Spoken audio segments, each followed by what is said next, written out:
हवेली कांपने लगी और कणकराजू चीखता हुआ राख बन गया। एक हवेली, एक श्राप और खून से लिखा इतिहास।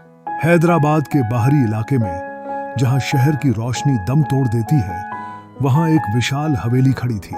लोग उसे राजा साहब की हवेली नहीं कहते थे, वे बस इतना कहते थे, उधर मत जाना।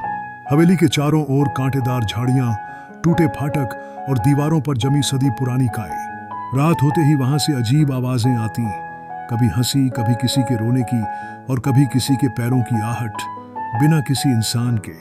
राजा कोई राजा नहीं था, वह एक आम लड़का था, मजाकिया, लापरवाह और जिंदगी को हल्के में लेने वाला। वह अपनी दादी गंगम्मा के साथ रहता था। गंगम्मा को अल्जाइमर था, उन्हें हर बात भूल जाती, सिवाय एक नाम के, कणकराजू। मेरा राजा, तेरा दादा जिंदा है, वह रोज यही कहती। राजा हंस देता, दादी वो सब पुरानी बातें हैं। लेकिन गंगम्मा की आंखों में डर होता था, जैसे उन्होंने कुछ ऐसा देखा हो जो भूलने लायक नहीं था।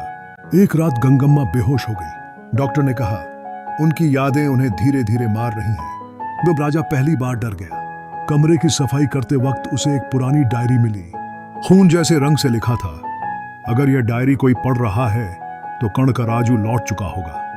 राजा का दिल तेज धड़कने लगा। कणकराजू एक जमाने का रईस, हवेली का मालिक, लालची, निर्दयी और सत्ता का भूखा।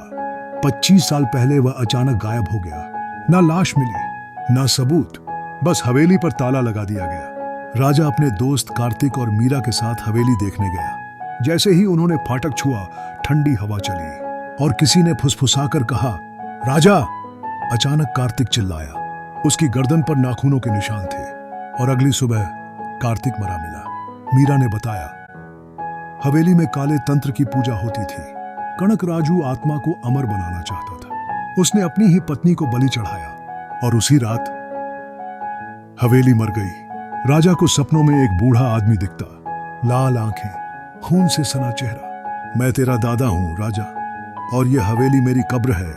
राजा के शरीर में अजीब ताकतें जागने लगी, दीवारें टूटने लगी, घड़ियां उल्टी चलने लगी। वह साधारण इंसान नहीं रहा। हवेली के तहखाने में एक कक्ष था, जहां 13 लोगों की खोपड़ियां रखी थीं, 13 बलि और 14वीं राजा।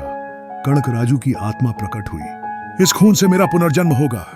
राजा ने पहली बार डर को हराया। उसने मंत्र पढ़ा, हवेली कांपने लगी और कणकराजू चीखता हुआ राख बन गया। सुबह हवेली खंडहर बन चुकी थी। गंगम्मा मुस्कुरा रही थी, अब सब ठीक है। लेकिन कैमरा नीचे गया। एक जोकर जैसी हंसी गूंजी। कहानी अभी खत्म नहीं हुई।